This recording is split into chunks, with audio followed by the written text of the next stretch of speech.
Fresh cucumber larkins. These have gone quite warm and limp. You may take the used slices home. They'll make a nourishing salad for you and your mother. How is your mother, by the way? No, don't tell me. I can't bear to hear about sickness and incontinence. Mummy! Will you please speak to Morris? Oh, Isabel, Mummy's very delicate this morning. And so is the lace on my train. Oh, come, Isabel. Mummy and Daddy spent years urging me to play with trains. Choo, choo, choo. Will you look at what he's doing, Mummy? Take it off, Morris. You know that's Isabel's dress. But, Mummy, if a chap can't try on his own sister's dress, whose can he try on? I mean, she'll get to wear it on the big day with the veil and the lilies and the little page boys, all utterly wasted on her. I just get to wear a rotten old surplice. And that's another thing. I'm not being married by Morris. What's the good of being a curate if I can't marry my own sister? I don't want Mountfast wriggling out afterwards on some technicality. You're just an apprentice, Morris. Oh!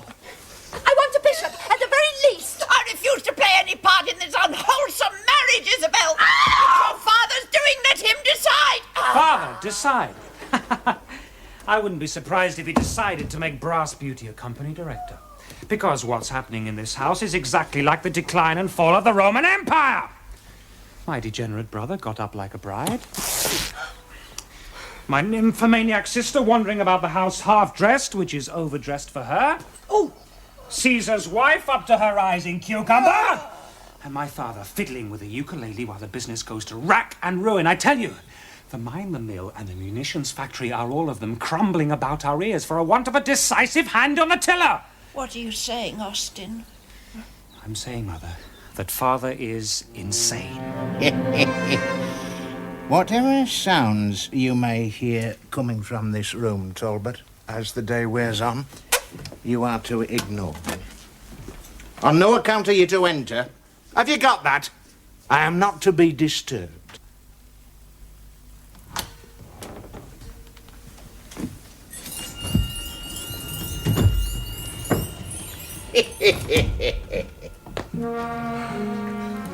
Well, we've done all we can for the present, Miss Hardacre. You must rest now, Doctor. You haven't slept for 3 days. Aye, and I'm having trouble getting off at nights as well. But as an idealistic young Scottish doctor, that is what is expected of me. But you, Miss Hardacre, running your newspaper by day and working here in the wards as well, it's you who ought to be in bed. And if I had my way, that's where you'd be. Right now. Doctor! Oh, Mrs. Fairchild! Don't tell me the outbreak has reached Clinker Street! Oh, no, Doctor, thank God, not yet. I fear it is only a matter of time unless we destroy this foul infection at its source. Nobody knows how it starts, Doctor, this epidemic year after year. I know, Mrs. Fairchild. I've taken samples from the water and smears from the drain in every street of this town, and I know that the source of this dreadful epidemic is the so-called gentleman's convenience behind Bradley Hardacre's infernal munitions works. You mean perhaps it's just a seasonal upsurge, Doctor? Well, these things happen. For no apparent reason, we sell more copies of the Bugle at this time of the year. Aye, it's an ill wind. Then come with me, Doctor, and tell all this to the election committee. You know Labour's fighting this by-election, and my son Matt's the agent, and the candidate, Mr. Pugh, is coming up today from London to meet the committee and coordinate the campaign, as you now know. Words are useless. Tell your politicians to rant as much as they like, Mrs. Fairchild. It'll do no good. Then what can we do, Doctor? I dinna ken. But I'll tell you this, Mrs. Fairchild. Desperate cases need desperate remedies. And if you're right, Macduff, that should be plenty. Oh, Prudence, Prudence. Never did schoolboy wait more eagerly for the clamour of the homeward bell than I do now. Stay, Prudence. You will be the pupil and I the teacher, and we will take our lesson from the textbook men call love. I could have sworn I heard you talking to someone, Bradley. Just musing aloud, my dear. And what brings you to my bedroom for the first time in a decade? Certainly not the pleasure of your company, Bradley. Now, how can I put this tactfully? Let's just say Austin thinks you've gone mad. Perhaps I am mad. Perhaps I've been driven mad by the stark indifference and unfeeling cruelty of a wife who visits my bedroom for the first time in 10 years only to provoke and berate me. I knew there was something wrong. You no longer have a bed in your bedroom. No. No, quite so, my dear. Then, where do you sleep? I throw a blanket over this piano top, my dear, and sleep the dreamless sleep that I enjoyed in childhood. I on them trestles and boards of my happy days in the old cottage workhouse. Happy days in the cottage workhouse. Perhaps Austin's right. I need a drink. I noticed some changes in the view, my dear, since you were last here. I've studied this view by moonlight, Bradley. Oh, how many times I've stood here while you snored like a sated beast. Miss Talbot, I need a drink. But them poplars are going on well, aren't they? And the Leylandi are nice, too. When they go a bit taller, they'll screen up the abattoir entirely. Trees, Bradley. But you hate trees. You always used to say they made you feel sad because you didn't think you would live long enough to see them become cold. What's this? Dr. Macduff's label, I see. Surely you're not taking medicine, Bradley. You, Bradley, taking medicine? No, it's plant food for the plant. Stops them from going broody. Why have you moved the piano, Bradley? The piano that you don't even play. Well, because...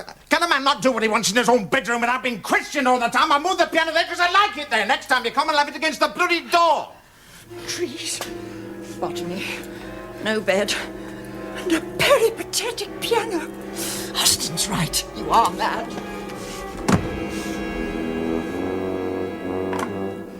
It's madness. It's moonshine. Look, I know you've done well some of this trust fund of yours and you've taken men on, but think on. Have you got what it takes to lay men off? You see, it's all high finance, you see. You've got to be born to it. Bradley Hardacre wasn't born to it. And anything he can do, I can do. Aye.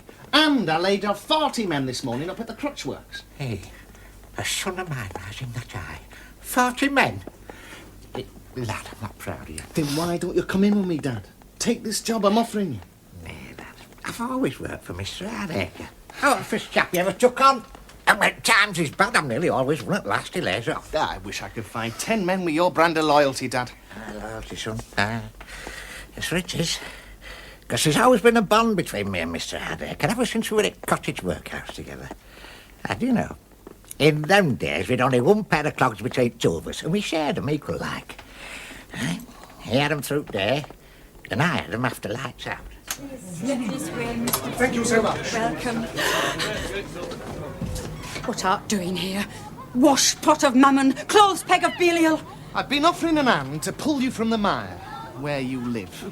And seeing as how it's not wanted, I'll be leaving. Was that by any chance my opponent, young Hardacre?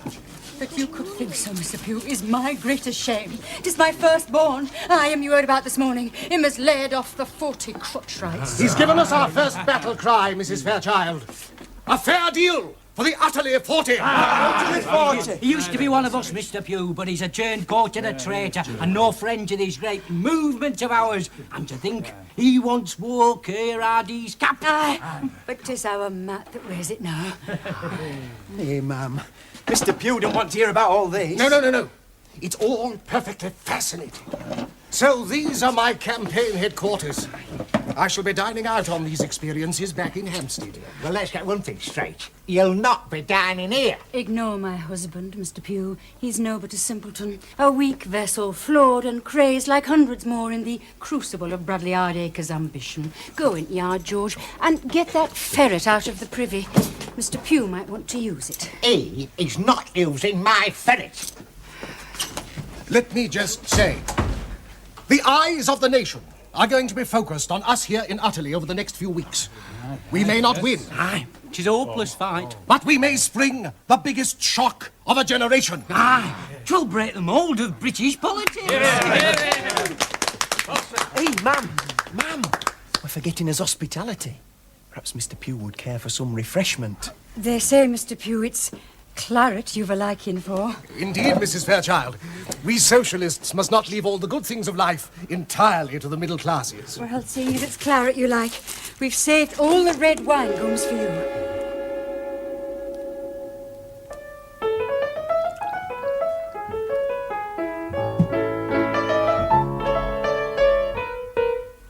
So out of practice. No, my dear, merely in need of a little refreshment. Oh, thank you. You're so thoughtful.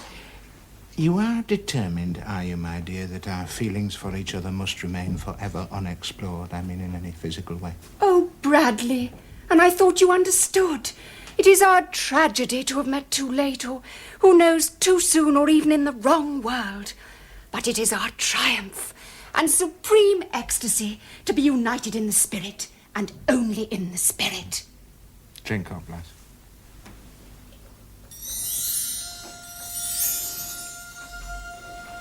Your wife, Bradley, would she be very unhappy if you and I were to share our last resting place in the same little country graveyard?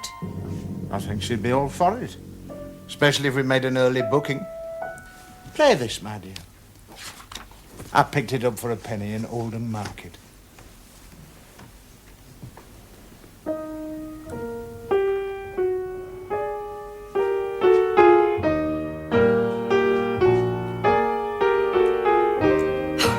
Strange how potent cheap music is.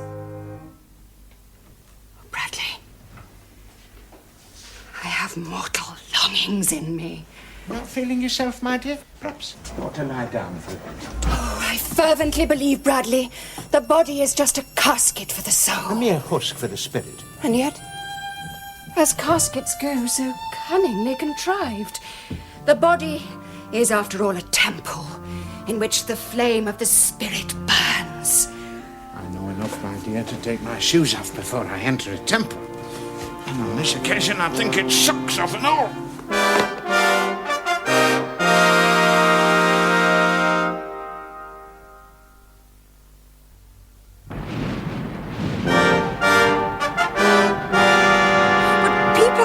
Indeed they are, as we shall point out. But if we could stop them... You mean well, Mrs. Fairchild, and your heart is very evidently in the right place. But being strictly practical, as we must be, this epidemic is an election winner. And after all, most of the dying is being done by the very young who have no votes and the very old who can't get to the polls anyway. We don't have the advantages of the cars our opponents have. Good point. Quite right is that. Good afternoon, Mrs. Fairchild. Hope this isn't an inconvenient time to call, but if you happen to have the rent about you... I have it laid by in this tin, in full. When your father comes for it, it is his usual practice to knock something off. Yes, well, possibly at some more convenient time we could discuss a similar arrangement. But for now, I'll give you all the reminder I'm giving the other tenants. If I don't win this election, up go the rents. Double, treble, I don't know. See how cross I feel. Oh, you hear that? We're beaten. We're finished. That's what we're up against. This is Ardacre's whelp, your opponent in the election. Allow me to introduce you, Mr. Ardacre. This is Mr. Seymour Pugh, Utterley's next MP, if I've out to do with it. So you're Hardacre. I believe you were at school with my younger brother, Adrian. My God. But you're an educated man. What are you doing with this cloth-capped rabble? My brother tells me that at school you were a sneaker thief and a bedwetter, not necessarily your own. We'll see how the electors will assess your character in the light of that information. You wouldn't use a gutter trick like that? I'll use any means at my disposal to see you and your kind chucked onto the scrap heap of history. And I'll tell you why. You're still the same selfish, spoiled brat now that you were then. I'm not. If you say that again, You'll what? I'll tell my father on you. Oh, Bradley. Bradley. Until today I was like a great house, closed and shuttered, its magnificent contents unappreciated, its empty chambers unused.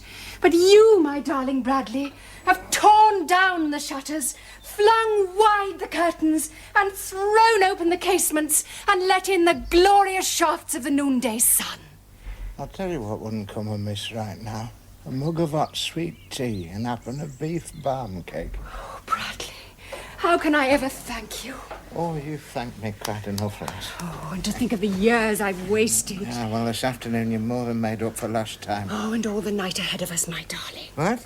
Well, you'll be wanting to get off, won't you? I mean, you must have exercise books to mark. Oh, surely you're not tired of me. Well, no, not tired of you, lass. No, but I mean, there are other things in life. Now, you're going to miss your boss, aren't you? Oh, Bradley, don't stretch me on the rack of yearning. Come to my arms, beloved, and let me rain fiery kisses on your peerless glow. Why don't you give us a tune on the old Joanne? Oh, Bradley, let us compose and play a symphony of love. A symphony? I've always understood that requires orchestration. Oh, I want you. I must have you. Talbot! Oh, my darling, how wonderful!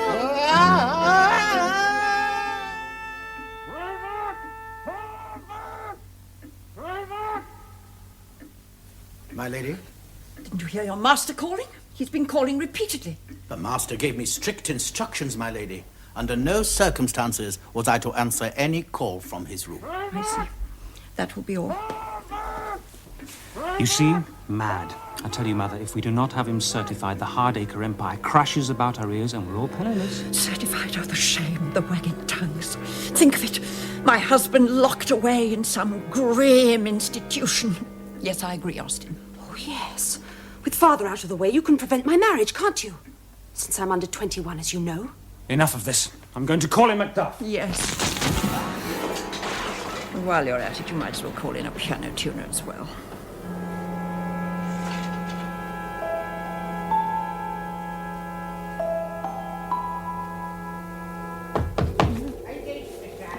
Is it George? It's anyway, Mr. Hardacre. I come back there because I've got something to tell you on quiet line. You didn't happen to pass a woman on your way in, did you? Well, now you mention it, Mr. Hardacre, I did see a woman, yes. Running through trees she was, laughing and swinging her handbag. And when she come to a stile, she just like lifted up her skirts and cleared it, showing everything she'd got, she was. I nearly had to look away. I think it were her what teaches mixed infants. Well, that's who it was, George. A lewd and shameless woman. And to think a woman like that in charge of our children. I've been shocked today, George, shocked. If I've had a fault, George, it's been putting women on a pedestal. Well, I've certainly had my eyes open today. Things I thought sacred, desecrated. I should have seen it coming when they got the vote. That's where the rot started. She's a seething hot pot of lust, George. Carnal, depraved. That woman, do you know what she wanted me to do? She wanted me to give her pleasure. Oh, I call that disgusting. That's something I say for Agnes. That's something she's never expected. And certainly never had. Oh, George's a wonderful woman in that respect. One of the old school. Do you know? Anyway, what is it you come about? I'm a busy man. I've got a lot to catch up on. Well, it's all this talk at town, Mr. Hardacre. I thought you ought to know. This outbreak at Public Health, well, they're trying to blame you for it. Me? Well, I've some heartache, you see. They say that it's all caused by that memorial privy down back Munitions Works. They're even putting about that no one's to use it. I can't have that. That shall be tantamount to an admission in law. I want you, George, to make frequent and ostentatious use of that toilet. Well, I do, Mr. Hardacre. I was going there to eat my butties.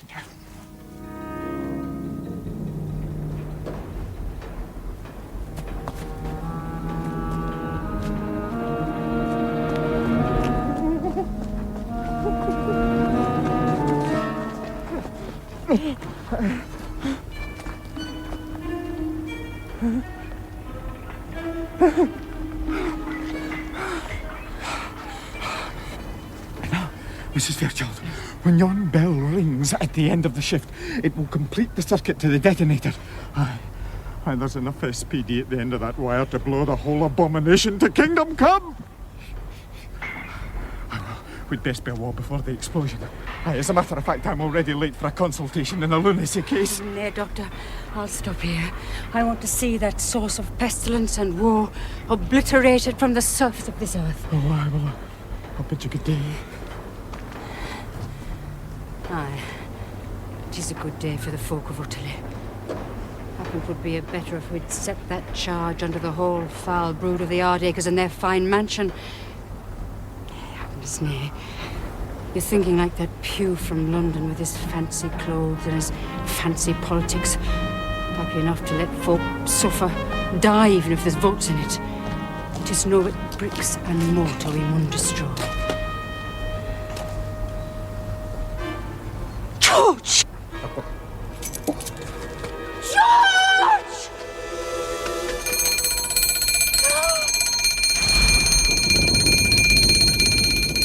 Theologically speaking, there is no such thing as insanity. As your spiritual mentor, I must point out that Father is an obvious case of possession. He is in the grip of an evil spirit. Not a spirit which proceeds from the distillery, as in Mother's case, but one which emanates from the dark hinterland of the human soul. Now, as Hesketh points out, I could, of course, exorcise that malign incubus according to the rites of the church. Morris, I want...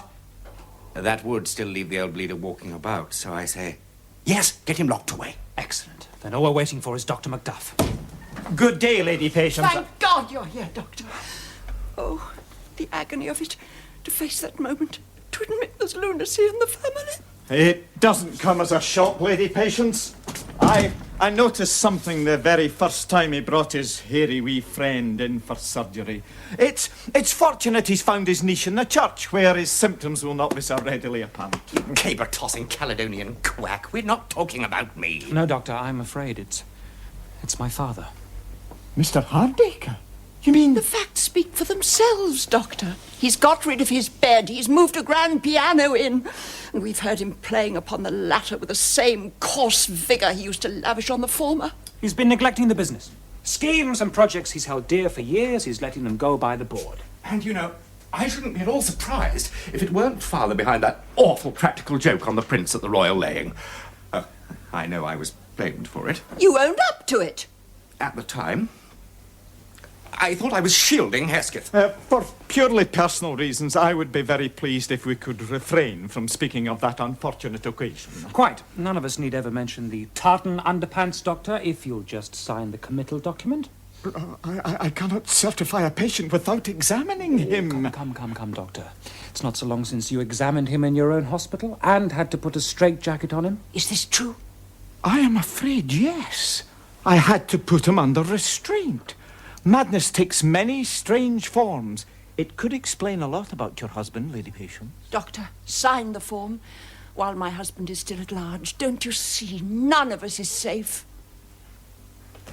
Mr. Austin, your father has certain photographs depicting the incident we agreed not to speak of. Once I'm in charge, Doctor, those photographs will be handed over to you to dispose of as you see fit.